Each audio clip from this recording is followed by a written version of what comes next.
Assalamualaikum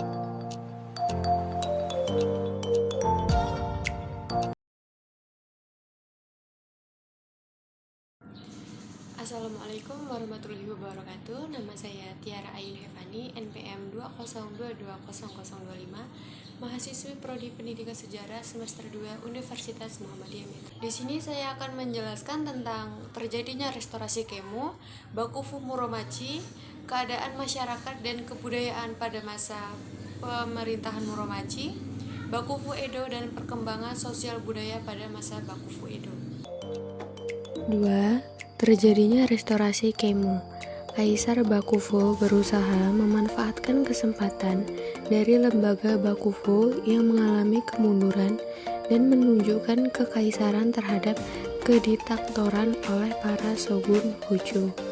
Oleh sebab itu, Kaisar mengirim tentara ke provinsi untuk mengumpulkan pasukan demi melancarkan serangan terhadap Rokuhara Tandai, wakil Bakufu resmi di Tokyo, tetapi usaha itu gagal. Perjuangan dalam pengambilan kembali pemerintahan tidak seluruhnya gagal. Cita-cita kaisar ini diteruskan oleh putra mahkotanya.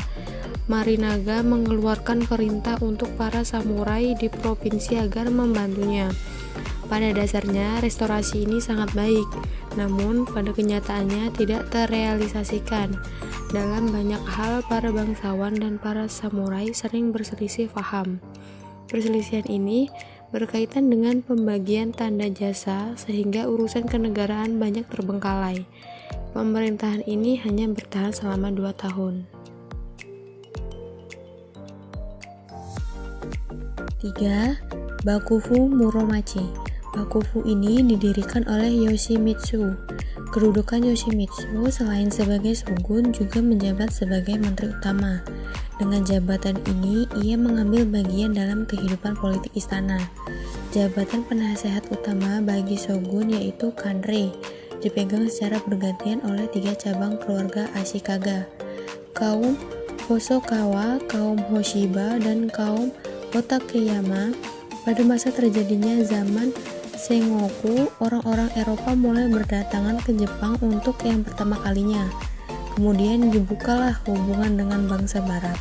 Pada tahun 1543, kapal Portugis berlabuh di Tanegashima. Mereka datang dengan membawa senjata dan diterima oleh jenderal Jepang serta dengan cepat menyebar ke seluruh Jepang. 3. Bakufu Muromachi. Bakufu ini didirikan oleh Yoshimitsu. Kedudukan Yoshimitsu selain sebagai shogun juga menjabat sebagai menteri utama. Dengan jabatan ini, ia mengambil bagian dalam kehidupan politik istana. Jabatan penasehat utama bagi shogun yaitu Kanrei, dipegang secara bergantian oleh 3 cabang keluarga Ashikaga, kaum Hosokawa, kaum Hoshiba, dan kaum Otakeyama. Pada masa terjadinya zaman Sengoku, orang-orang Eropa mulai berdatangan ke Jepang untuk yang pertama kalinya. Kemudian dibukalah hubungan dengan bangsa Barat. Pada tahun 1543, kapal Portugis berlabuh di Tanegashima. Mereka datang dengan membawa senjata dan diterima oleh jenderal Jepang serta dengan cepat menyebar ke seluruh Jepang. 4. Keadaan masyarakat dan kebudayaan pada masa pemerintahan Muromachi. Sepanjang zaman ini, organisasi otonom tumbuh di lingkungan pertanian. Para petani berkumpul untuk melindungi desa-desanya dari perusakan akibat perang, dan mereka sering menolak pembayaran pajak yang terlalu tinggi atau pemerasan oleh lintah darat. Pemberontakan ini disebut Ikki. Dalam bidang industri, mengalami perkembangan yang luar biasa. Pertanian, perikanan, dan pertambangan maju pesat. Dalam bidang sastra, kesusastraan bangsawan tradisioner mengalami kemunduran, tetapi kesusastraan rakyat biasa mulai muncul dalam bentuk-bentuk seperti renga, otogisoshi, drama, dan komedi. Dalam perkembangan kebudayaan, terdapat perpaduan yang semakin akrab antara kebudayaan samurai dan bangsawan. 5. Bakufu Edo. Tokugawa meneruskan pemerintahan dari Toyomi Hideyoshi dan menyempurnakan persatuan bangsa. Ia memperkuat kedudukannya selama zaman Nobunaga dan diberi wilayah 8 provinsi di daerah Kanto oleh Hideyoshi.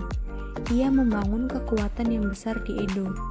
Tokugawa mendapat keberuntungan dari pertikaian yang terjadi antara tentara Hideyoshi dengan Ishida Mitsunari dalam perang yang menentukan di Sekigahara memperoleh kemenangan yang besar. 6. Perkembangan sosial budaya pada masa Bakufu Edo. Sejak pemerintahan Retsuna, Bakufu mulai melonggarkan cara pemerintahan militer yang ketat untuk lebih memberi tekanan kepada usaha pendidikan dan kebudayaan. Karena landasan Bakufu telah aman dan perlu pengendalian terhadap para daimyo. Selama zaman administrasi birokrasi, industri administrasi memperlihatkan perkembangan dan produksi bertambah dengan cepat. Perhubungan juga mengalami perbaikan, peredaran bahan-bahan konsumsi menjadi lancar dan perdagangan juga bertambah maju. Pada puncak kemakmurannya, Edo merupakan kota yang terbesar di antara kota istana, dengan diperkirakan mempunyai penduduk 1 juta orang. Dalam hal ini, kemakmuran ekonomi, ilmu pengetahuan, kesastraan, dan kesenian maju dengan pesat. Sekian video dari saya. Wassalamualaikum warahmatullahi wabarakatuh.